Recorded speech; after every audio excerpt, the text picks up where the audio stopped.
California. I'd like to offer a special welcome to the Gladys Sicknick, the mother of Officer Brian Sicknick, who lost his life following the events of January 6th. We are also joined by Officer Sicknick's brother, Ken.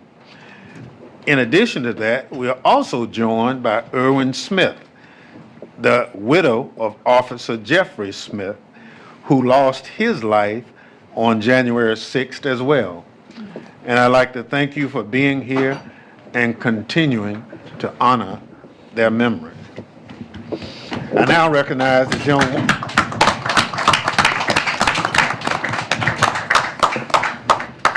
I now recognize the gentlewoman from California, Zoe Lofgren, my colleague on the January 6th Select Committee, the former chair of House Administration Committee, and the current ranking member of the Science, Space, and Technology Committee. Good morning. Well, good morning, and thank you, Mr. Chairman. 5 years ago today was one of our country's darkest days. It's one of the few dates in history where most people can remember exactly where they were.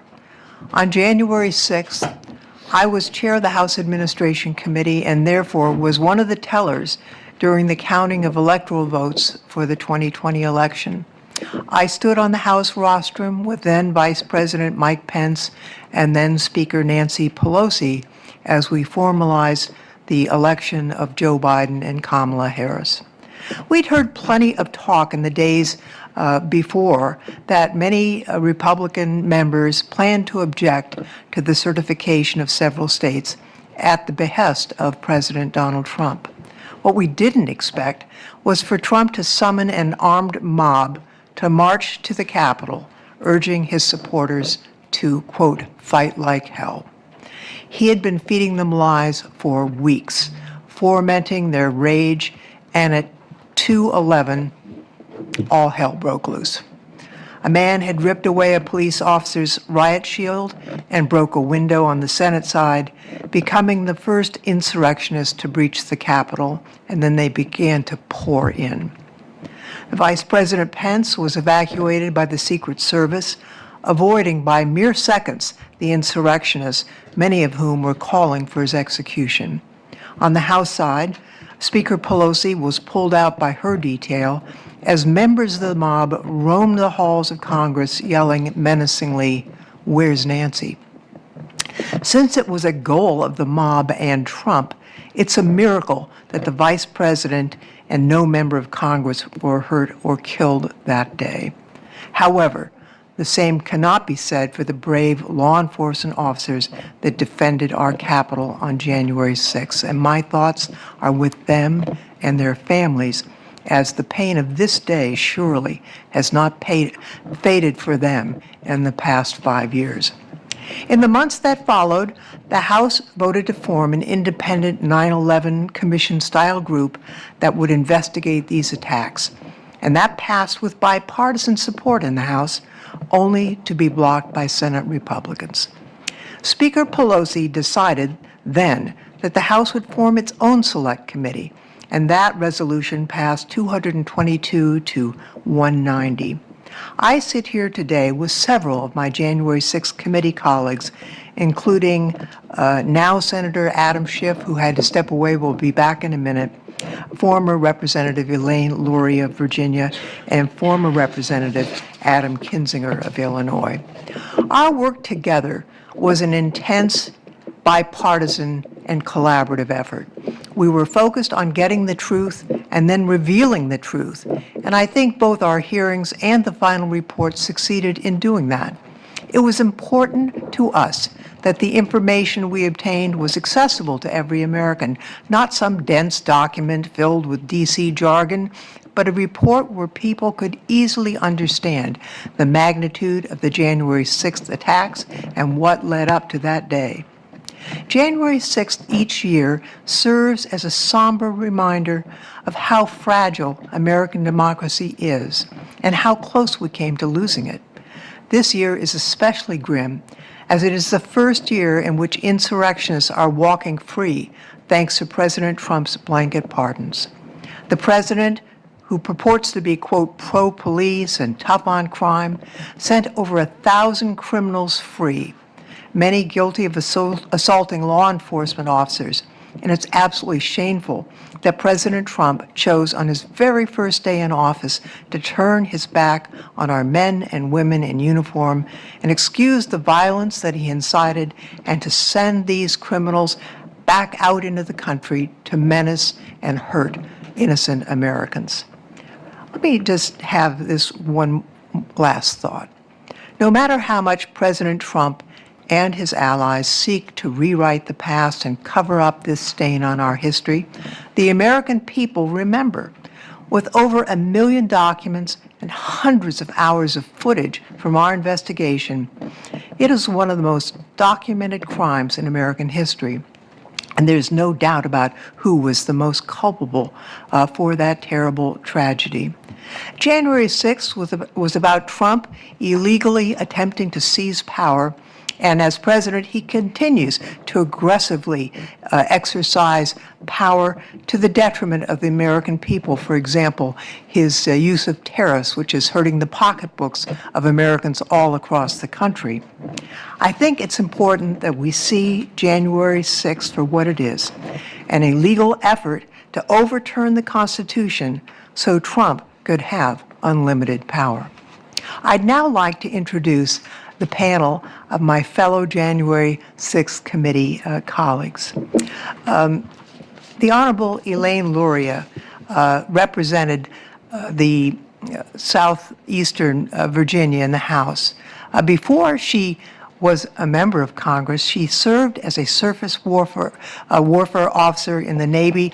She retired as the rank of commander. She is served with such distinction here in the Armed Services Committee and showed her patriotism not only as an officer in the Navy, but as a member of Congress and a member of our January 6th committee. I'm also happy to introduce former Representative Adam Kinzinger. He served in the Air Force as a pilot for 2 decades. He earned 6 Air Force medals before retiring at the rank of lieutenant colonel, and he showed his patriotism in this House by putting country over party and worked very hard as a member of the January 6th committee, and it's wonderful to see him again. And I'll introduce Adam Schiff, who I understand will be back in just a few minutes. Adam served in the House for many, many years. He served as the chair of the Intelligence Committee during the January 6th events, and he was respected so much for that service that he was elected California's junior senator and serves with distinction representing my constituents in the United States Senate. So with that, Mr. Chairman, I yield back. Thank you, Ms. Lofgren. I'll now recognize our witnesses for 5 minutes to provide summaries of their testimony.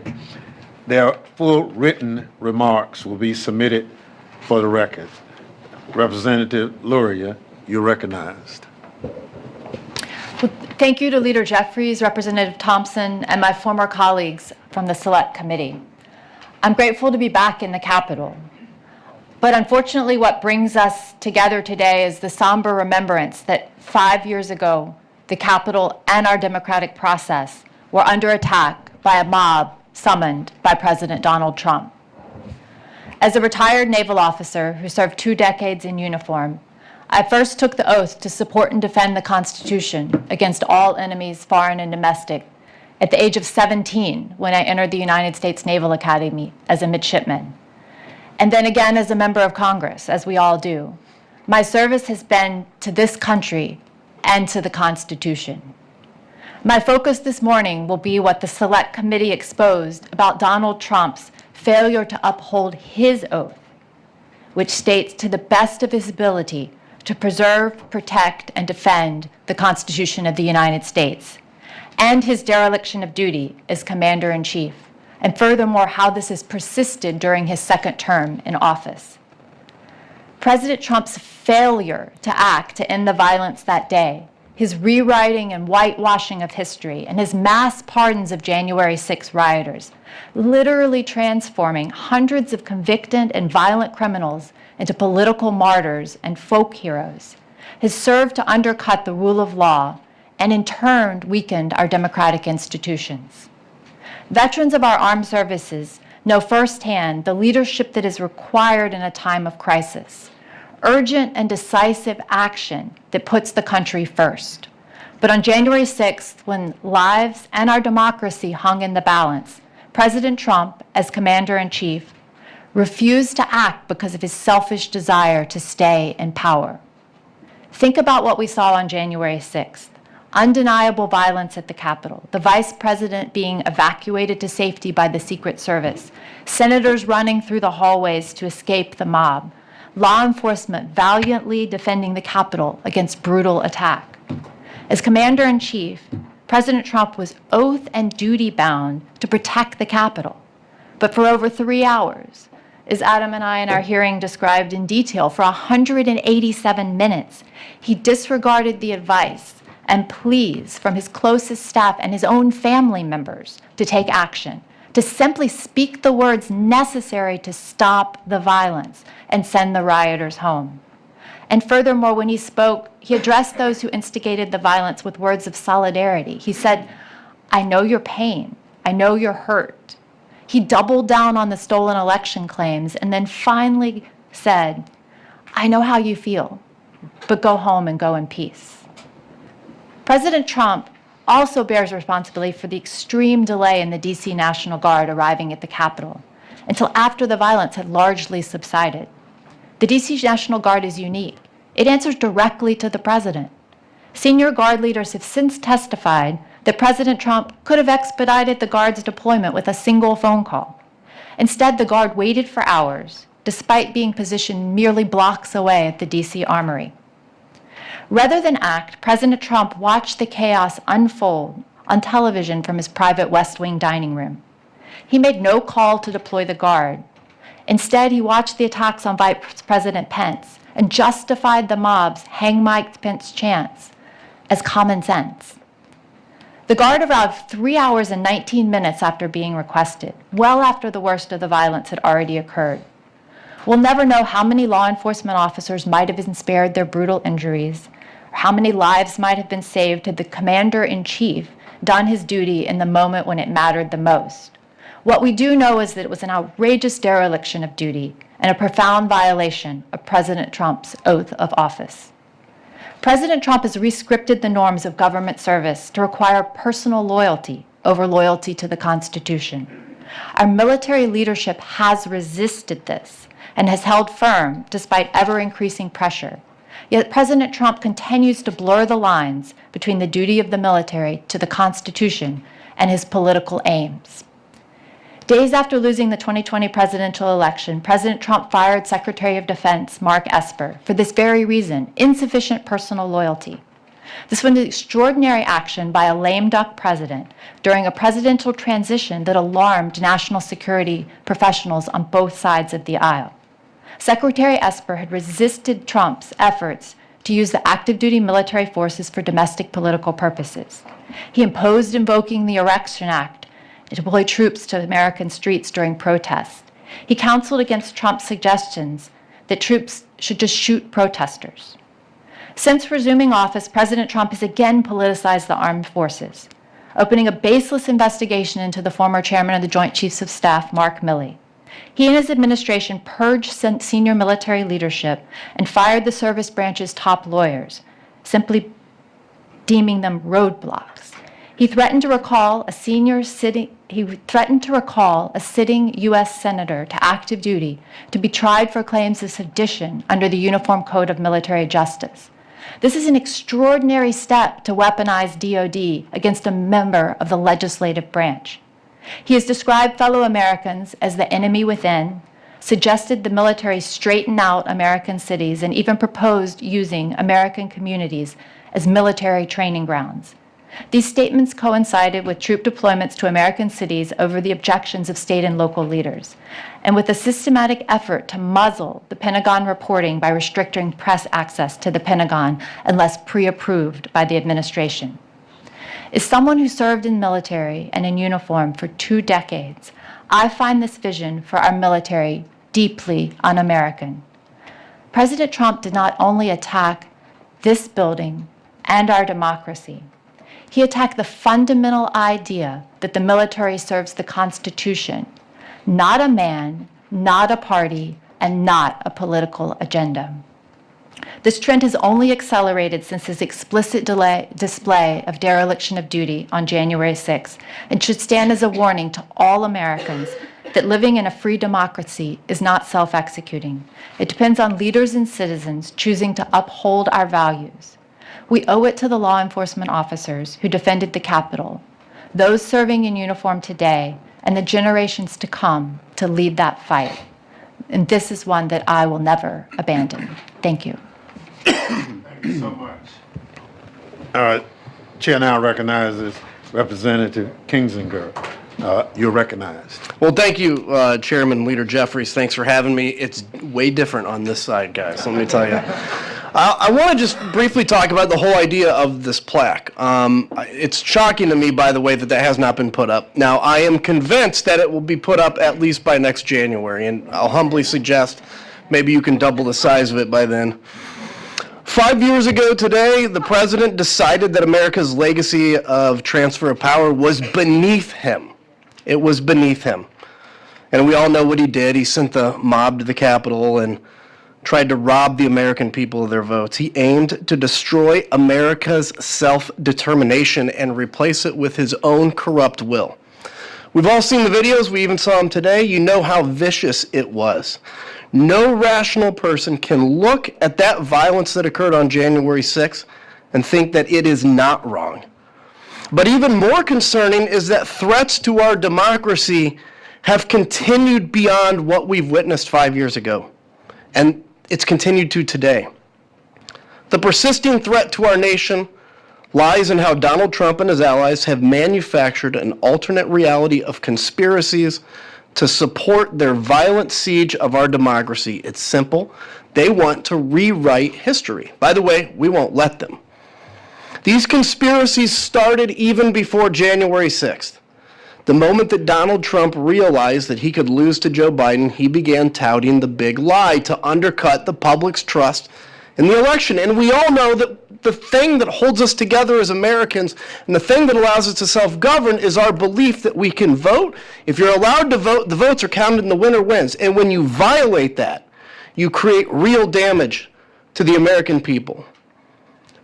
When he began touting that big lie, he wanted us to believe that the election was stolen, that there was widespread voter fraud. This has been unequivocally disproven. It's been debunked by a series of independent agencies, Trump's own advisors, and more than 60 courts that did not rule in Trump's favor. And yet Donald Trump continues to spin. Trump even lied a few weeks ago when he told a little girl calling the White House on Christmas Eve that he had won Pennsylvania in 2020. He said he won Pennsylvania 3 times. It's a great thing to tell a kid that wants to know where Santa is. And his supporters follow suit, either knowingly pushing debunked conspiracy theories or still duped by the MAGA cult to spread ridiculous, widely disproven narratives whitewashing Trump's role and minimizing the attack. For example, his followers claim that Capitol Police opened the door to rioters, even though we have the footage of these officers being attacked and run down, with rioters literally stepping over injured officers to get inside. They claim that the January 6th attack was a sudden, unpredictable event. In reality, Trump sent rioters to the Capitol on January 6th, and we have the receipts showing that extremist right-wing groups planned the attacks for weeks beforehand. They also like to claim that the left-wing group Antifa, not Trump supporters, secretly orchestrated all the violence on January 6th. But we know it was groups like the Proud Boys, Oath Keepers, that started the violence on the 6th. DOJ's and FBI's own investigation debunked that wild theory. Many of my fellow Republicans even want to pretend that Donald Trump wasn't responsible for it and that He did not condone the violence on January 6th, even though we all can plainly see that it was Donald Trump who called on his supporters to march down Pennsylvania Avenue and fight like hell. It was Donald Trump who sat in the White House, as we discussed, for 187 minutes, watching the attack unfold, throwing gasoline on the flames with his 2:24 p.m. tweet, targeting Vice President Pence in the middle of it.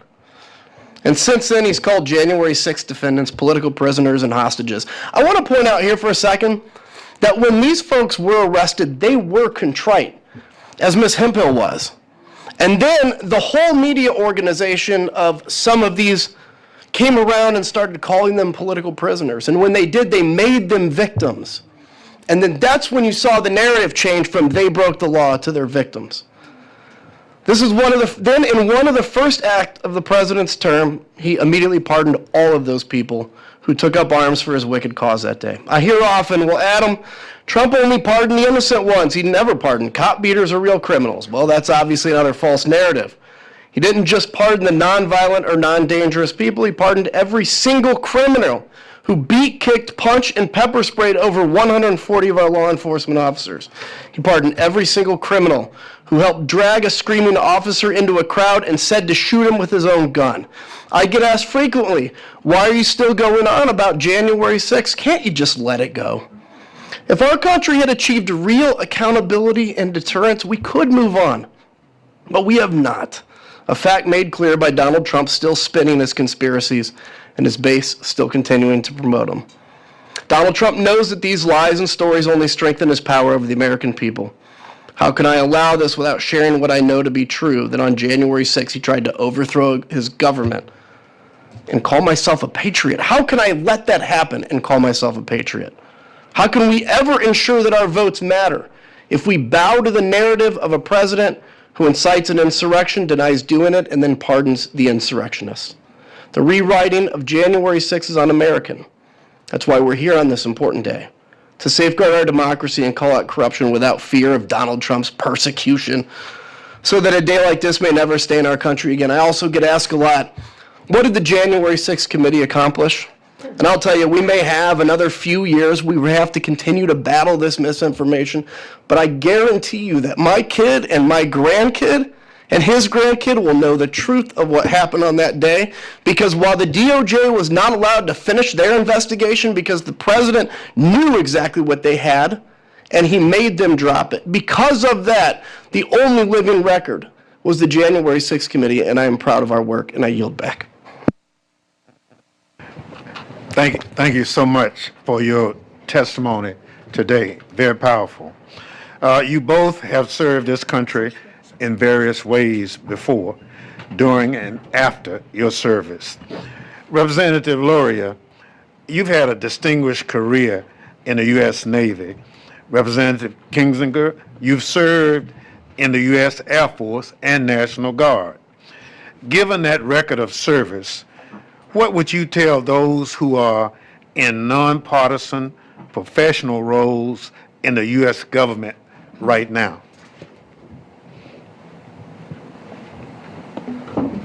Well, thank you, Mr. Chair. During my time in the military, I was never a very partisan person. And I think that, serving on a deployment, sailors operating nuclear reactors, for example, I didn't turn to them and say, are you a Democrat, are you a Republican? We're serving the country, we're serving the Constitution, we're carrying out a mission that's very important for the defense of our nation and preserving democracy. And I think for today, some people in uniform, it can be challenging to see the rhetoric that's surrounding this, to see the lies I cited in my remarks, the attacks on a sitting U.S. senator. It's chilling to say that someone who has simply said the words, only follow legal orders, is being persecuted, perhaps punished directly by DOD financially for saying those words. What about the sailor or soldier on the deck plates or in the field? What are they to do in this environment if they're given an illegal order? When someone with so many resources and such a powerful platform to speak and defend themselves is being attacked. So I find it very concerning, and along the themes of what I was trying to describe about how not only January 6th, but the follow-on to January 6th, and that how that has perpetuated through the second Trump administration has a very dangerous and chilling effect on our democracy and for our armed services.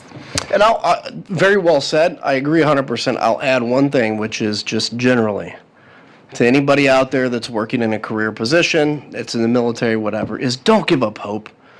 Listen, this is all going to get better in a year and in 3 years, okay? Those are like different increments of how much better it's going to get, I believe. And someday we're going to look back and 4 years is going to seem like nothing. I mean, we always know in history it seems like nothing. But we lose this fight for our country if we get discouraged and we get exhausted.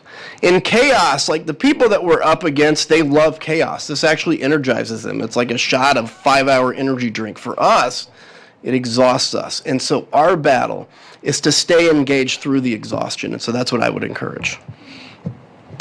Thank you so much. Chair now recognizes for 3 minutes the gentlelady from California, Ms. Kamlaga Dove.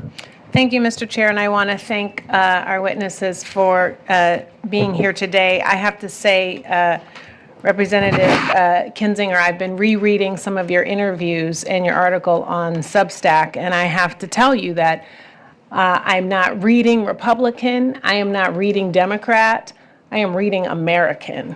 And so I thank you for that and for fighting against the brain rot.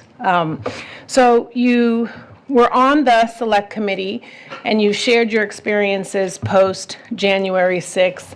Can you sort of share with us what made you make the decision to put democracy over power or personal power or party? Well, thank you. What made me do it is just simply my oath. I mean, what shocks me is that there were more people that didn't. I said this and I mean it, like I'm not there. Nothing that I did was heroic, but I was just surrounded by a bunch of cowards that were too scared to do it. I mean, this is like, to me, it's the most basic thing. How do you defend your country? You have been, as a member of the House, God has basically, they have picked you to represent 700,000 people. What an honor that is.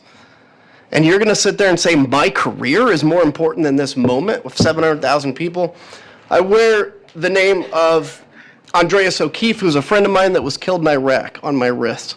And I said since the day I ran for Congress, I said, how can I, as a member of Congress, worry about my career if I'm going to vote for and eventually ask young people to go and die for their country? How can we ask a young person to die for their country if we are unwilling to give up our career for the same cause? That's how.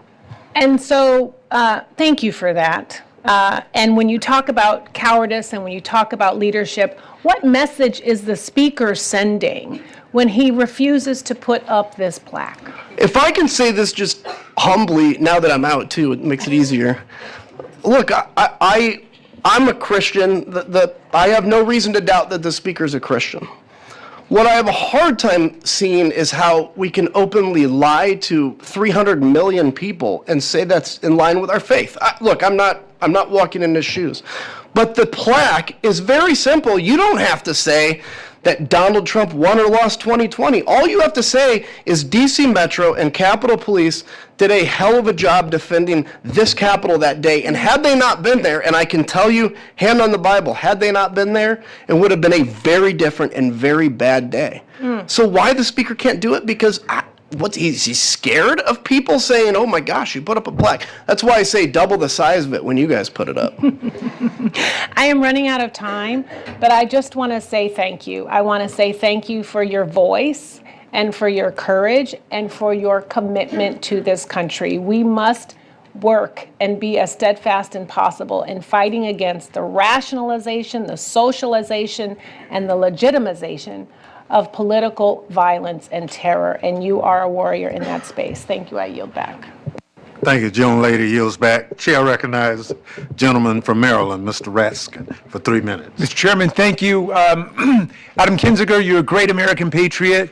It was such an honor serving with you on the January 6th Select Committee under Chairman Thompson. You were the only member of the committee who flew himself to work. And there's always an air hangar for you in the Free State where you need a place to land. I wonder, you were, among other things, an officer in the Air National Guard. I wonder if you've had an opportunity to reflect on January 6th and the National Guard and what happened there. What was the standard set by Donald Trump on the threshold for activating the National Guard, because he was unilaterally on top of the DC National Guard, so he could have sent it at any point and decided not to, even when you had thousands of people in a violent mob storming the Capitol, driving the members out of the House and the Senate. Is that a standard that you think he has maintained in his new administration in terms of deployments to places like Los Angeles and Chicago? Look, it's interesting because I was an active guardsman during January 6th, and I remember the whole time, like, just where's the National Guard, right? My people. And I remember actually when I left after we reconvened and voted, I saw my first Guard soldiers, and that was very emotional for me. And in a good and bad way, it was good because it's like I'm proud of them. It was bad because, like, why, they're here. If you guys remember, after that day, my fellow Republicans tried this conspiracy theory that it was either Speaker Pelosi or the mayor of D.C. who was in charge of the D.C. National Guard. And I would get hit all the time saying, well, why didn't Speaker Pelosi or why didn't the mayor activate the National Guard? Well, easy, because they have no control over the National Guard. The commander-in-chief of the D.C. National Guard is not, there's no governor of D.C., it's the President of the United States, and by definition, the Secretary of the Army. And so it was clear. And ironically, 4 years later, the president is very proud to announce how in charge of the D.C. National Guard he in fact is. So all those conspiracies that we conveniently forget, yeah, he has a very different viewpoint now. Yeah. Ms. Luria, it's wonderful to see you again, and thank you for joining us from Virginia. I wonder to what extent you think the work of the January 6th Select Committee, in terms of the hearings, the videos, the report, has been important in terms of the understanding of your constituents back in Virginia. Do you think that this is something that's actually made a difference in terms of developing an historical memory and consciousness of what happened? Well, thank you, and it's great to be back with you and other members from our committee. I think it's been stated in several ways, and Adam mentioned it just a few minutes ago. It is the record that will exist for history and for posterity. Our children, our grandchildren, their children, they will know the history, they will know the truth as much in this moment in time, however brief it is in the big scheme of things, although it may feel long day to day. That will be recorded for history, that President Trump summoned a mob to the Capitol, which violently attacked police officers, caused deaths, threatened the functioning of our democracy, but it didn't succeed.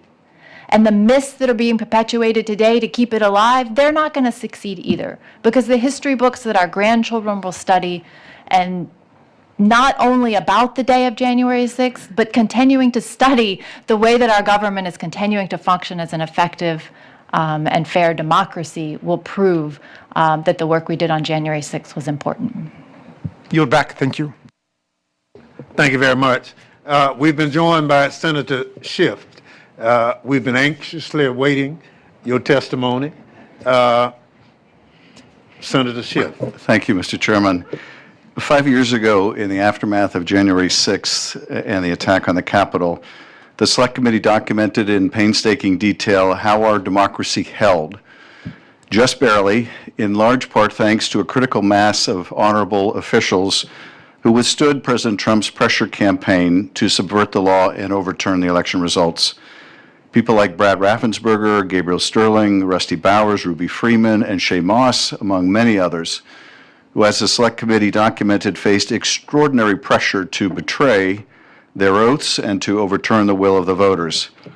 They never bent or yielded, and their names will be etched in history.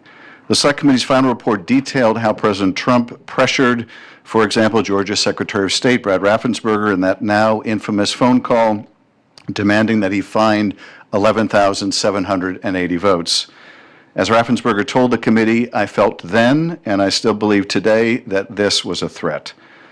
When Raffensperger refused, the president and his allies turned their ire on election workers like Ruby Freeman and Shay Moss, subjecting them to threats and harassment that upended their lives.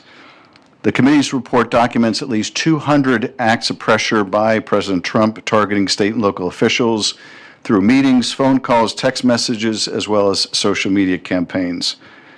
Then Arizona Speaker Rusty Bowers testified to the committee that when asked by President Trump and Rudy Giuliani to overturn Arizona's results, he told them directly, "You are asking me to do something against my oath, and I will not break my oath." Officials in Michigan and Pennsylvania received the same phone calls from President Trump telling them to have some backbone and do the right thing. What allowed these officials to hold the line in 2020?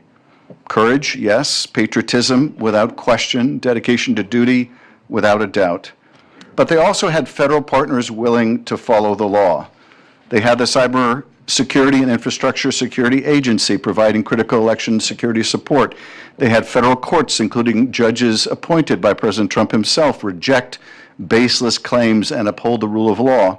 Even Attorney General Bill Barr, who crossed many lines on behalf of the president, nevertheless testified before the committee, "I repeatedly told the president in no uncertain terms that I did not see evidence of fraud, that would have affected the outcome of the election."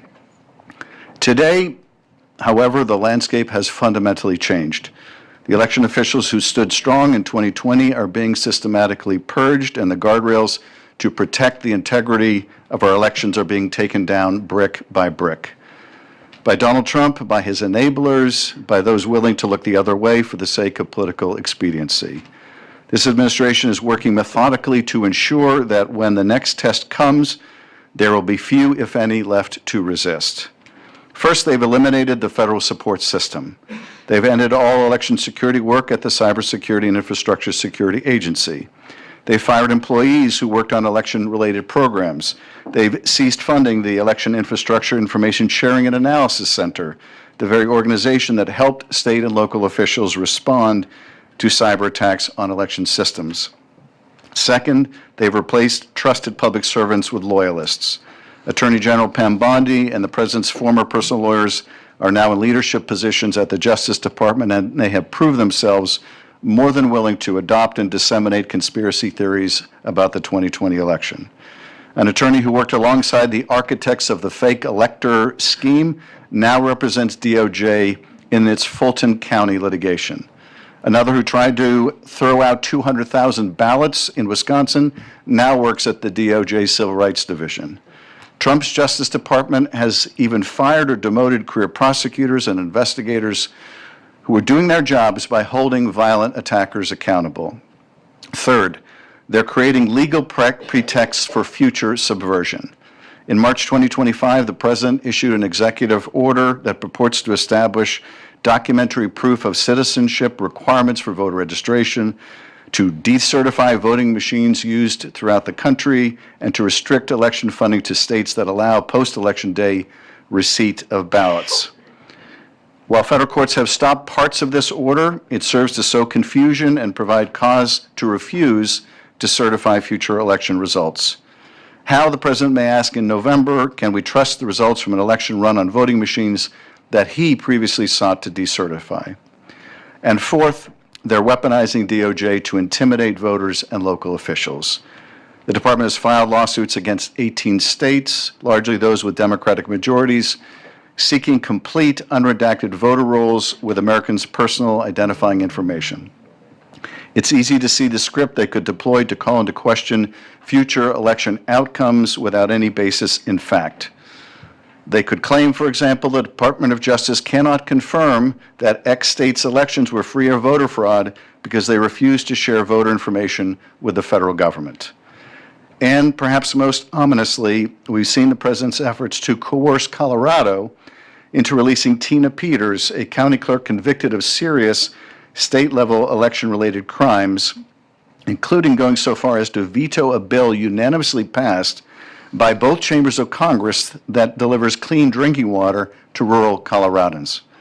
In doing so, President Trump continues to signal to election administrators nationwide that if they commit crimes on his behalf, they will have the full support of the office of the president and, if needed, a pardon. As a result, we're seeing massive turnover among election workers since 2020. Many who stood firm have been pushed out, harassed, and driven out by threats. They're now being replaced by individuals who may be more than willing to bend or break the law when pressure comes. As the Select Committee warned in its findings, the greatest threat to democracy comes from those in positions of power who are willing to subvert the rule of law. That is exactly what this administration is trying to engineer. Despite the challenges facing our democracy, we can and must ensure a free and fair election this fall and far into the future. As the Select Committee concluded in its report, had enough state officials gone along with President Trump's plot, his attempt to stay in power might have worked. It is fortunate that a critical mass of honorable officials withstood President Trump's pressure to participate in this scheme. These brave individuals proved that standing firm in defense of democracy is possible even under extraordinary pressure. We must prepare to do so again. I thank you. I thank the gentleman for his testimony. We will now hear from our last questioner, the gentlelady from Pennsylvania, Ms. Dean. Thank you, Chairman. And I thank Representative Luria, Representative Kinzinger, and Senator Schiff, colleagues and friends, for your testimony, for your work on the Select Committee. That work will last for all of history, and I thank you for it. I went to every single one of the meetings that I possibly could.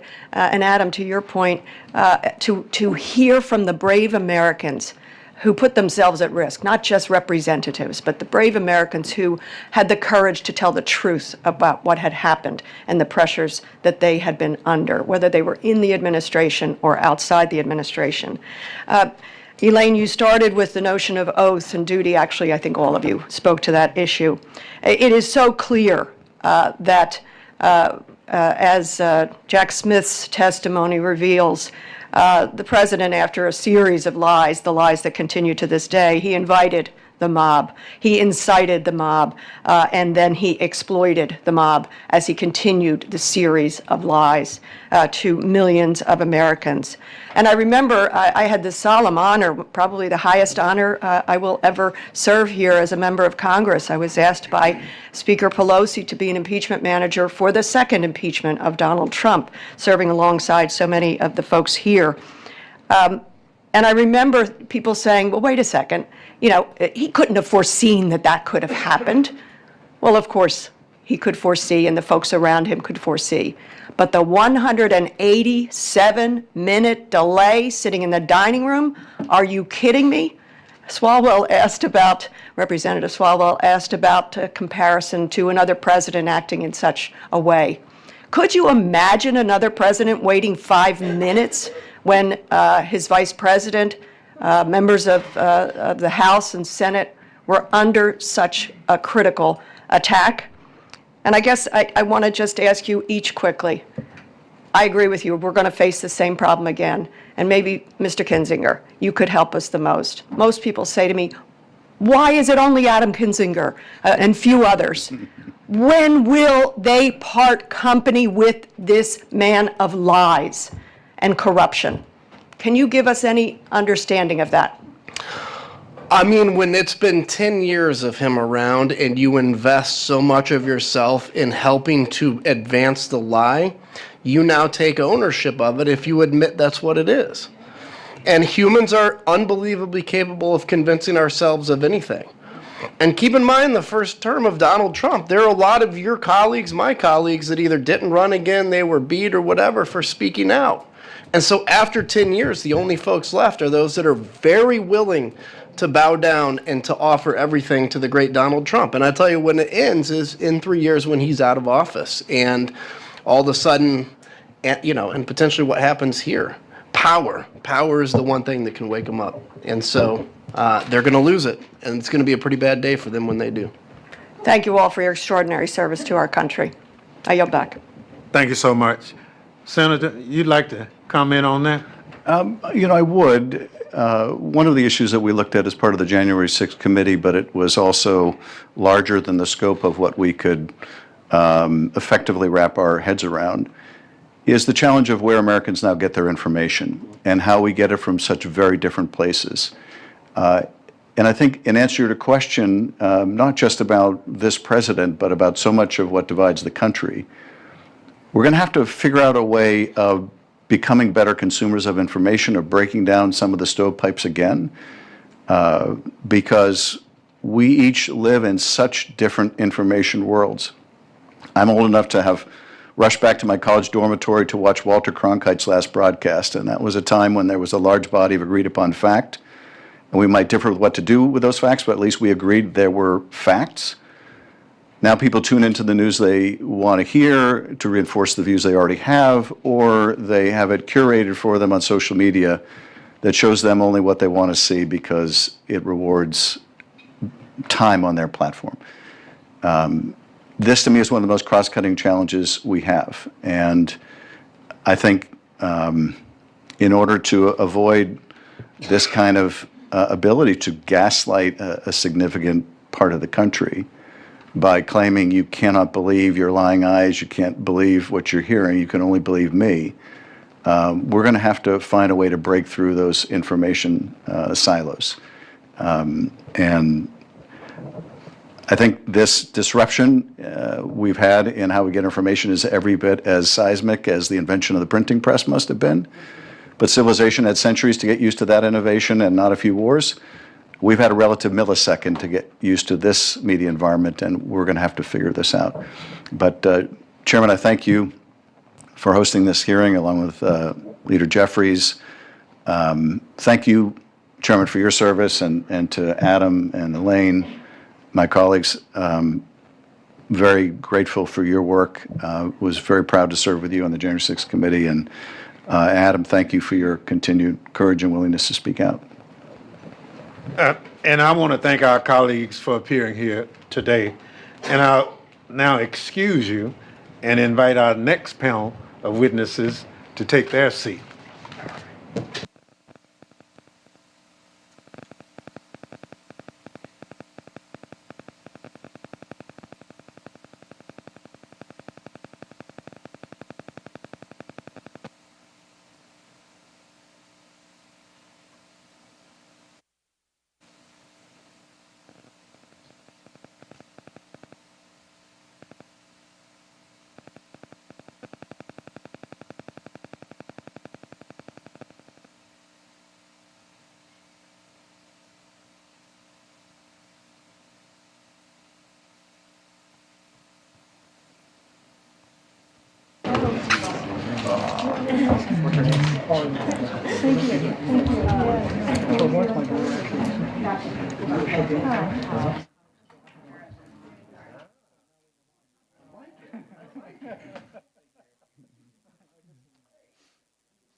So much.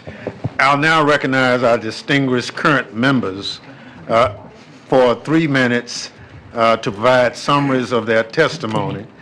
The full written remarks will be submitted for the record. However, our first speaker has the magic minute.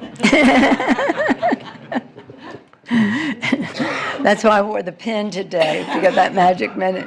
Thank you very much, Mr. Chairman. Thank you for your leadership. You and Liz Cheney did such a remarkable job leading this, the committee, and now in the leadership of our leadership, Hakeem Jeffries, Pete Aguilar, who's there, and others, Congresswoman Clark as well. Thank you for bringing us together today. On January 6th, 5 years ago, we began the day prayerfully. We had a Zoom call with our members because it was the time of COVID. And on that call, I said, this is the Feast of the Epiphany. This is an important Christian feast, and let us hope that that word epiphany, which means we also not only a feast of the Epiphany, but the idea of the Epiphany, that people will see the light in a different way. We were prepared that day under the leadership of Jamie Raskin. He had prepared us in advance to go to the floor very, very legally. It was about the facts and it was about the law. And it was very nonpartisan. In fact, all of our testimony was based on Republican testimony throughout the states that would be in question. We prayed for the president. We said we weren't going to mention his name in our testimonies, the facts and the law, the numbers and the races. And I continue to pray for the president because I could never have had the idea that a president of the United States would incite an insurrection on the Capitol of the United States, this symbol of democracy throughout the world, on the Constitution of the United States, which he took, and we all took, an oath to uphold, on the Congress of the United States, who that day had the congressional responsibility to accept the results, to certify the results of the election.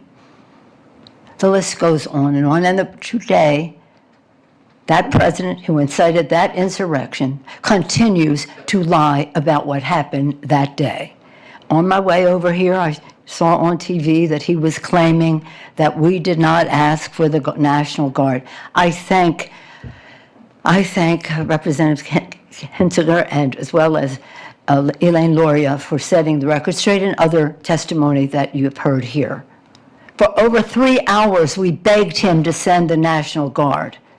He never did it. He took joy in not doing it. He was savoring that. And right now, he was saying on TV today, I wanted to send it, they just wouldn't do it. His own Secretary of Defense, acting Secretary of Defense, testified under oath against what the president is saying today. Maybe not in public, but under oath. God forbid that they ever put this president under oath. His people know never to do that because who knows what will happen.